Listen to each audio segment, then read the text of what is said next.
Hey, what's going on, guys? Last time we were working on the fission reactor, and we had it set up and breeding some uranium-238 rods, and since then I have actually gone through quite a few breeder rods, and I had started centrifuging them into their byproducts, and also I set up some extruders in order to make the reactor rods and the fuel rods, or rather the individual rods of the different metals like uranium or plutonium. So I have each thing on its own individual power system with their own solar panel and everything. So yeah, I just let them accumulate up to this amount. Um, this is, I think, 3 rods worth of material. So you'll get 4 plutonium-239 for each breeder rod you do. So that is enough to get 2 new plutonium rods. And you want to let them build up to 1 unit's worth of dust or whatever, in order to make the new rods, because if you use the small piles, you will only get 1 rod for 5 units, whereas if you let it build up to like 9 units, you'll get 2 rods out of that. So it's a little more efficient. All right, let's turn this guy off. Or actually, no. Whoops, didn't want to do that. So let's get these rods out of here. Yeah, they have a little bit of time on them because I accidentally put them in. I made a mistake, actually. I was recording and I thought I didn't have enough plutonium to make the new rods, so I stopped. But yeah, I actually had enough because I just didn't sort the chests and it didn't combine them. So it was just a dumb mistake on my part. It's all right. Not a big deal. But what I want to do is set up some barrels in order to store these nuclear materials. And the reason I want to do that is so that they just accumulate into like large piles. So we will craft this guy. If I make a crafting table, we'll craft him into a regular pile of plutonium, and we will put him up. Oops. Let me connect this item pipe up here. So what we kind of want to do is have this type of setup. So we'll go 2 up from there. So like that. We'll have a barrel. Nope, not like that. Where's my chainsaw? There it is. We'll have a barrel on top. Come on. I don't know why I'm so dumb. Here we go. All right, and then we'll put the plutonium in there, for example. And once the other stuff builds up to a full unit, we can also put that in there too. Once the other stuff builds up to a full unit, we will make barrels for all of them too. So like that. And we'll put that pipe up on top of the barrels like this. So that way we can have them all build up into 1 unit and then extrude them into individual rods. So if we monkey wrench that, it should come down here and then extrude into plutonium rods. And then the rods can be inserted into the actual empty reactor rods. So we'll put these guys over here and use them to make 2 new plutonium rods like that. All right. So now we have these plutonium-239 fuel rods, which have very different stats than the uranium-238 rods, or the 235 rods, rather. It's a little hard to compare them directly, but if I look, I have there's like a little spreadsheet that's on one of the threads on Greg's website. So plutonium-239 has a self-stat of 128, an emission stat of 128, a maximum of 4,096, and a factor of 3, and a duration of 20,000, versus uranium-235. It's basically a quarter of that. So it has 32 emission and self, and it has 2048 maximum and a factor of 4. So actually, plutonium is quite useful for breeder reactors. So as soon as you get to plutonium, it's very good. What you can do with it is you can have it breed 2 fuel rods or 2 breeder rods at once if you want to, because the factor is 3, and you're going to reduce it by 1 with the coolant, with the molten tin in this instance. So you'll be able to use only 2 reflector rods, which means you have 2 faces open for breeding. The only thing is, with plutonium, or if you do it this way, the rods that you'll want to control, or in this instance, just one rod that you'll want to control, is going to be in the same reactor core as the plutonium rod. So what we're going to need to do is actually make a redstone machine switch, or not a redstone machine, what do you call it? A redstone selector cover is what I'm thinking of. And what that's going to do is allow you to toggle specific fuel rods on and off, depending on the level of redstone you put onto them. So it's sort of a weird mix of vanilla redstone and, you know, GregTech stuff. So what we need is a redstone selector cover, like that. And also we need a selector cover in general. Did I make... or gears? I thought I made iron gears. Actually, I do. Iron rod. 1, 2, 3. Like this. And that. And a hammer. Okay. There we go. And we'll have that guy. Cool. Let me make sure I have some red alloy wire on me. Whoops. So this is sort of one of the reasons why I wanted to make universal extenders to expand the sides of the reactor. What I kind of want to do in general is just move this reactor like over a little bit and put it more central, and then I have more space to kind of work with all of the sides of it, because I'm getting, you know, a little bit cramped here, but it's not a huge deal. So I can leave that Geiger counter. I want, actually, hold on. No, I'm gonna have to change this setup a little bit. Let me just screenshot this. Just in case. I mean, I know the general design of this reactor, but it's still good to have a, you know, a little backup. All right, so let me... there's no fuel rods in here anyway, so it's not a big deal. We're gonna need to keep one of these faces with this Geiger counter, so that one's gonna stay. This one's gonna move. This is gonna be a redstone selector, and I will sort of do a little demonstration and also validation for my part. We can do it all with reflectors, actually. It's not a problem. Yeah. So 1, 2, 3, 4. So what we're going to want is the plutonium rod's going to be there in that corner, and the reflectors are going to be there and there. And actually, this one's not really necessary. So let's modify this a little bit. I can actually leave this here, but I want to cut the wires there. Yeah, that's pretty much it. So what I want to do is toggle this on. So those are all technically on. Nothing's happening, obviously, because these are just reflectors. And then we want to put some redstone here. And I probably should have brought a repeater. I didn't think about it. But it should be okay. So if I take redstone out of here, for example, and I cut that there. Well, actually, it's not gonna... Yeah, let me get a repeater. I don't think I'll be able to do this very well without a repeater. But this is another reason why I really want to move the reactor to the middle, because it's just going to be so much easier to grab... stop doing that. Grab all the faces that I need and have more space. I should have some repeaters. I'll just use a vanilla one. Don't need the Project Red one. Okay. This should make it a little simpler, and I also should have brought torches, which I didn't do. Actually, no, I can just make some torches. 1, 2, 3. Sure. There we go. Problem solved. All right. So this guy, I want to move him a little bit, and I want to put him up here. Yeah. Like this.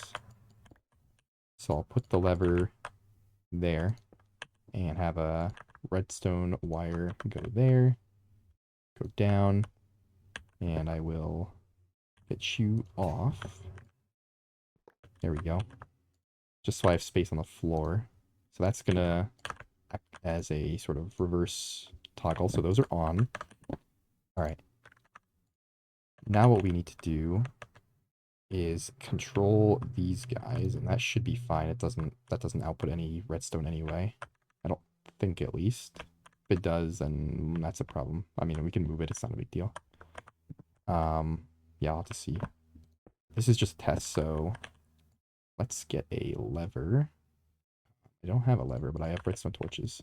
All right, so if we were to put redstone here, for example, that would not toggle anything.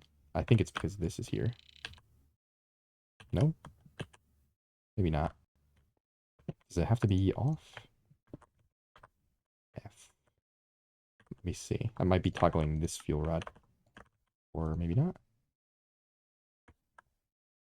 Okay, yeah, F turns everything off, which is fine. But these actually do work properly the way I thought they did. All right, so that is good. So F, and then E turns off everything except the actual fuel rod, which is what we don't want. We want only one of those other rods that turn off. So that's turning off the fuel rod and the other thing, the reflector. This is what we want. We want C. So whenever the neutron level exceeds what we want it at, we want this to toggle to C. And we can validate that that works by connecting it here. So that will be 15, I think. We'll have to double check. And that's why we have a manual control on this reactor. All right. So we'll take this out and take that out. And we will take these guys. Be careful not to take the... Oh, hold on. Take this.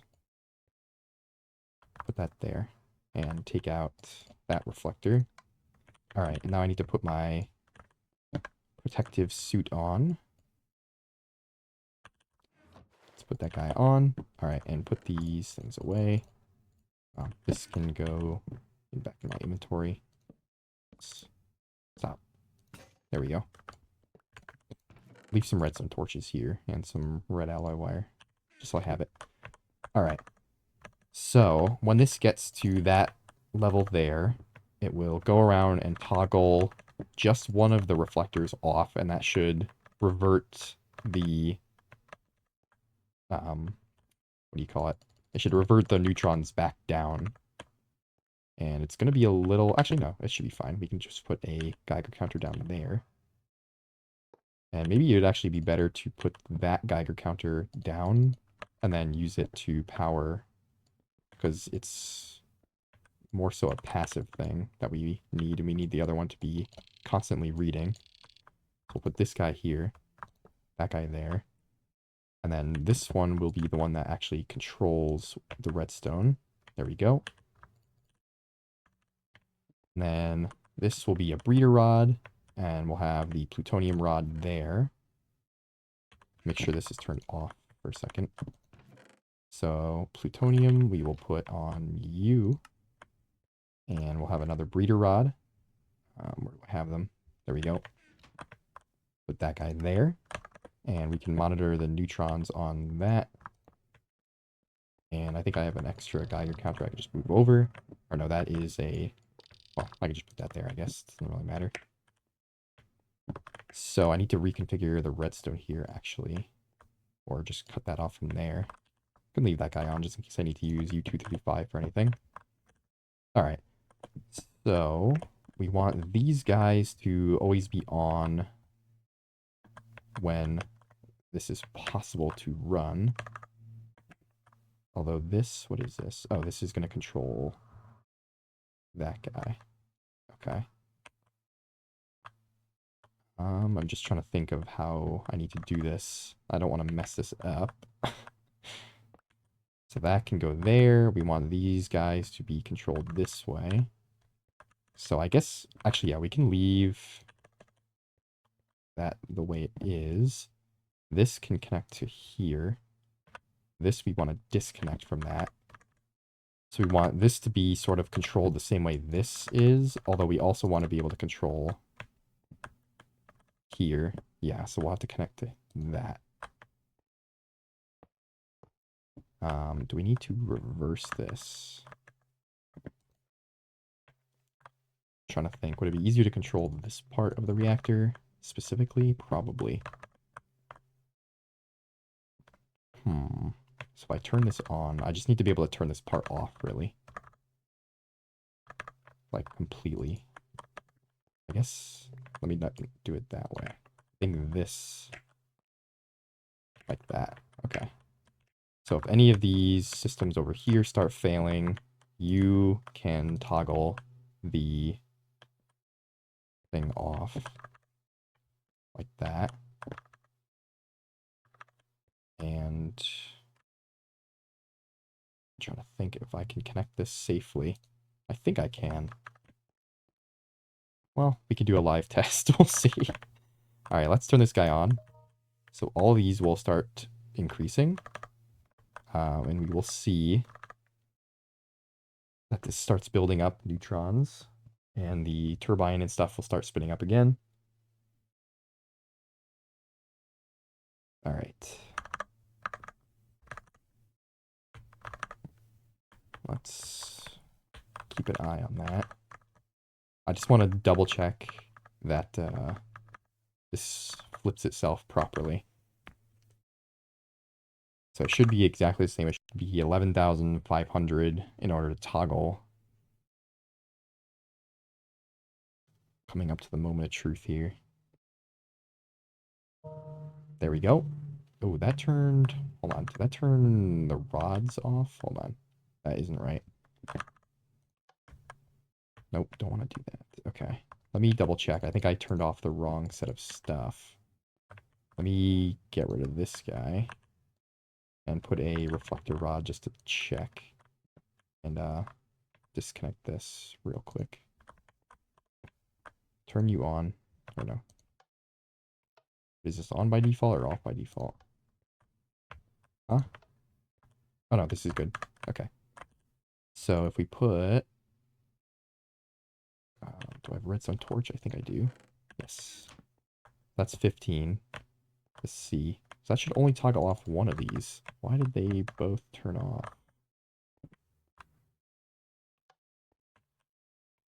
I have to look at that a little closer. I don't know what happened there. This doesn't toggle anything. Okay. Well, we'll see. We will allow those other rods to turn back on, and we will put the plutonium in there. There we go. Let's double check again. It might be that the power coming out of this red alloy wire is not correct. That's the only thing I can think of.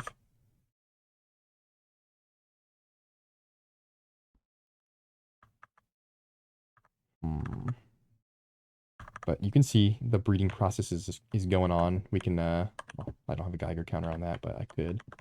Let's get that guy.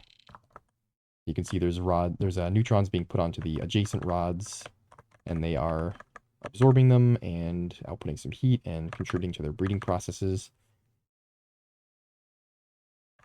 Ah, I see. Okay, hold on. I understand what's happening here. It's turning off both of these, which is not what we want. Which is strange. How is that happening? Why is this the case?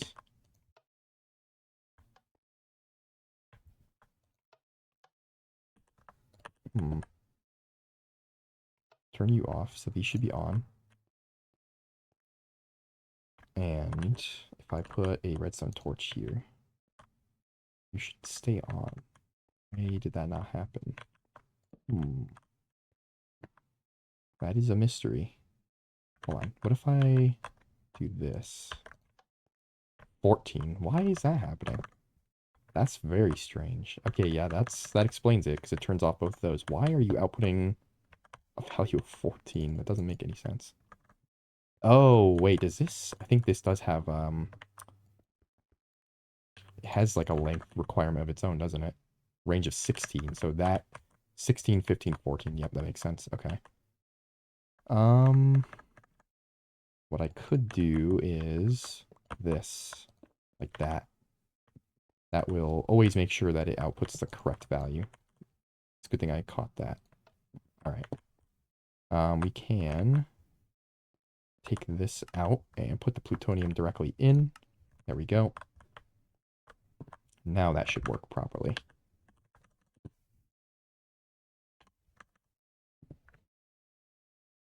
I just want to make sure.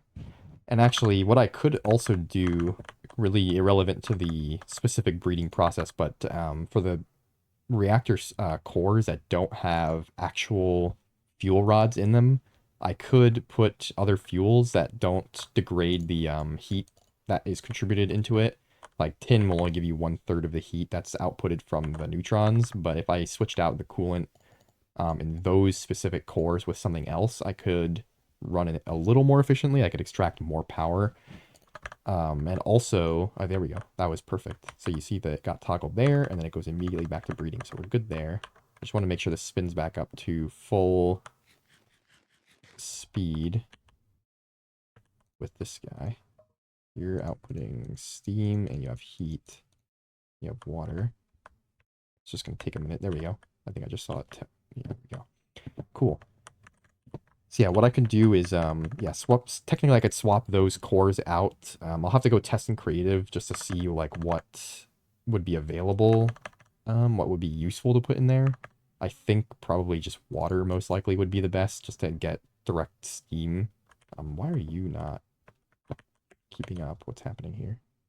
Oh, I see. It's just gonna drain a little bit and then I'll go back up. Yeah, so I could switch those out with, like, water or something, and then extract more power. And also, because I'm using plutonium now, I could swap from molten tin to molten lithium chloride. It might be a bit hard to show why that would be useful. But molten lithium chloride will... I don't want to get this wrong. Let me check. I have the GregTech PDF. But it should allow me to get more power out of my plutonium and also degrade it less. Let me just double check while that's running. Yep. So, yeah, molten lithium chloride will multiply the self stat by 5. It divides the emission stat by 2, and it increases the maximum by 25%. So basically, it would make it so that I could put many more neutrons onto the plutonium rod, and it would also have more neutrons on itself, which would in turn also lead to more neutrons being emitted to adjacent rods. You can't, it also, it decreases the factor, or technically it increases it by a value of 1 on the divisor. So it would do the same thing as tin. It would also not degrade my heat, so I would get more power. So overall, it's a very slight upgrade. In terms of power, it's a big upgrade, but in terms of everything else, it's like a slight upgrade. But the more powerful the fuel, the more valuable that lithium chloride is. However, you can't use it with uranium-235 from what I've tested. It will not allow it to continue to be supercritical. It'll go critical, but then it'll stabilize at some neutron value. So it is useful for that. It will give you a lot of power, but yeah, it will not allow uranium-235 to go supercritical. Whereas plutonium, it will work, but you need to then sacrifice another side of the plutonium to put a reflector rod in order to support continuous neutron buildup. So yeah, looks like we're doing pretty good here. And if we take out one of these, for example, yeah, we can see that one I already had contributed some neutrons to. And then there's that one, which is still going up. So yeah, these guys are building up neutrons on themselves, and they will continue to just, increase. And you could see also, I don't know how visible it was, but because plutonium emits many more neutrons, the rods will end up going to a slightly higher value before they tick back down to the minimum. So they will get more breeding out of it. And also because plutonium has a higher maximum, it will not degrade quite as quickly. Although, obviously, we are still very well above the maximum, which is, what, 4,000, 239, yeah, 4,096. So we are degrading it a little bit faster. I think it only will have probably half as much durability, but that's still 10,000 minutes, so not too bad. So yeah, pretty good. So yeah, that's pretty much it. I don't know. It's just gonna be a matter of waiting at this point. What I will do is start, yeah, getting some molten lithium chloride, and then I will work on getting a better boiler. I'll get a tungsten steel boiler, and I'll also need to make a better turbine. I think I can use the same dynamo, but I might not be able to. I'll have to double check in creative. And I'll see if I can refine this setup a little bit because yeah, this is not the most efficient. It's just suitable for my use case right now.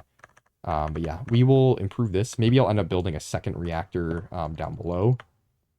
And also I will work on getting some stuff to automate this one for constant throughput of fuel rods and breeder rods, because I want to be able to just, continuously have this go around and around. And it looks like this guy is that actually enough? Hold on. I may need to increase the heat on this.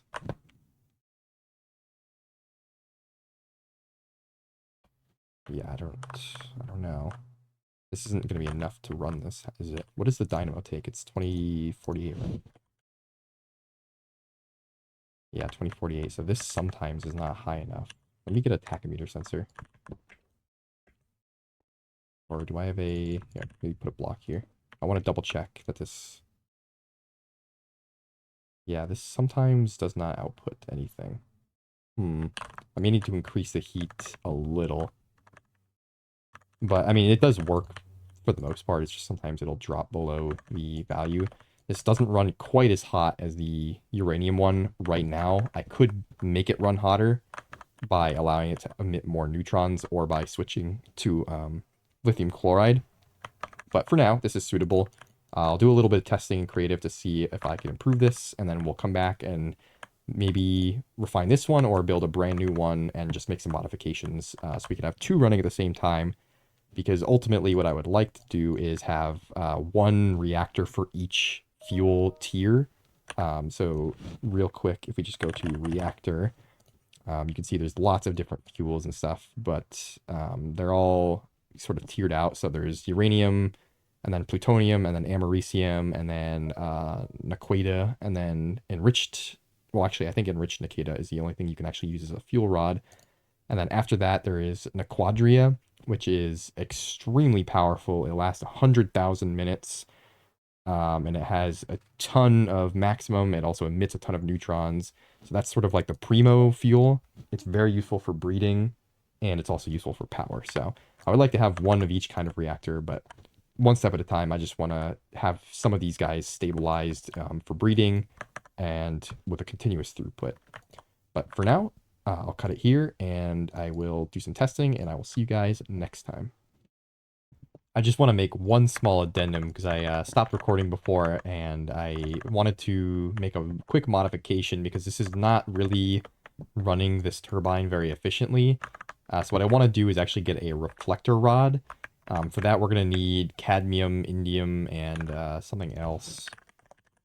If we go here, yeah. Or not reflector, an absorber rod. That one. So we need cadmium, indium, and silver. So we're going to have to go make that. But the reason for that is because we're just not generating enough heat.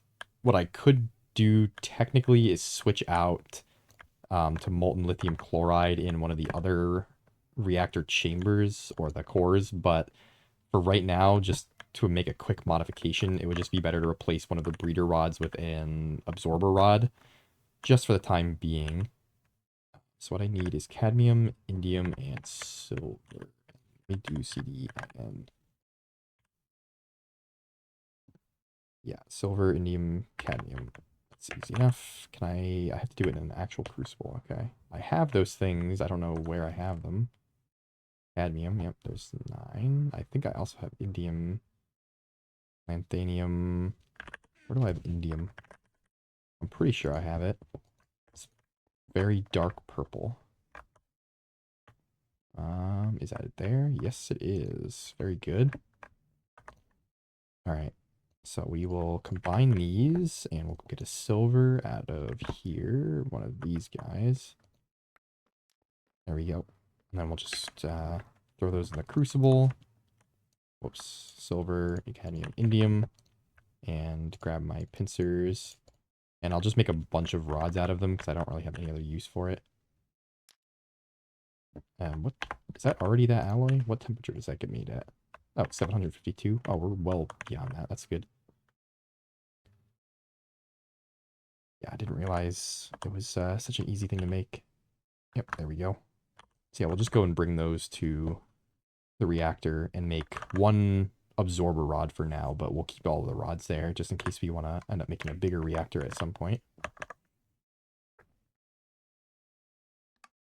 All right.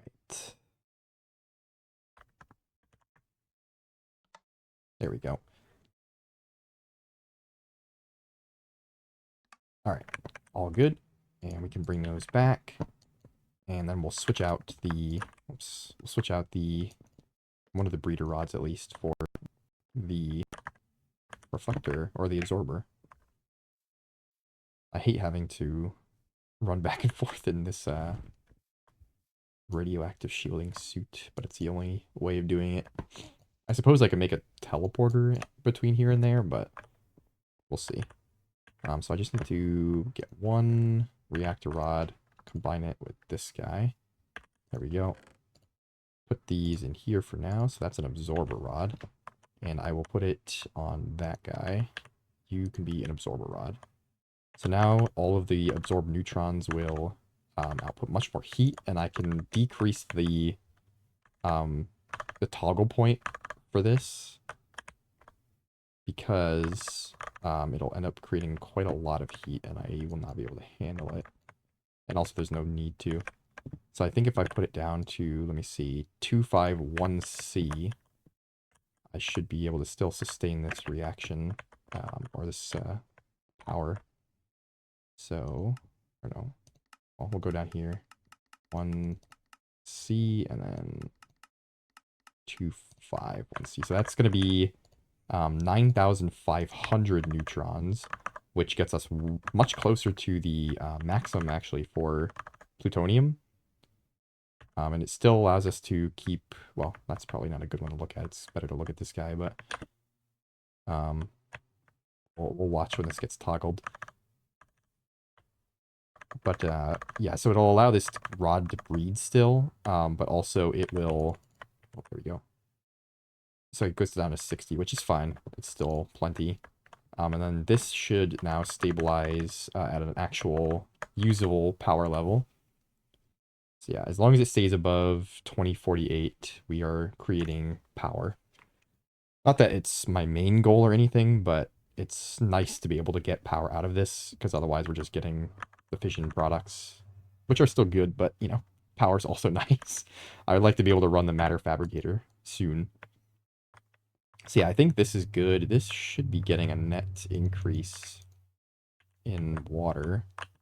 Let me double check on that. Yeah, looks like it. Okay, yep, so that's all good. This is now stable. So it'll only do one breeder rod at a time for now, which is fine. It's really not actually that important, realistically. What we actually want now is for the plutonium to deplete, because from this point on, up until we get to Nequata, there are no other breeder rods that we can use to sort of get to better fuels. We are just going to have to use plutonium-239. So after this plutonium rod gets depleted, we will end up getting a little bit of americium-241, and then we'll get some, you know, plutonium-239 back.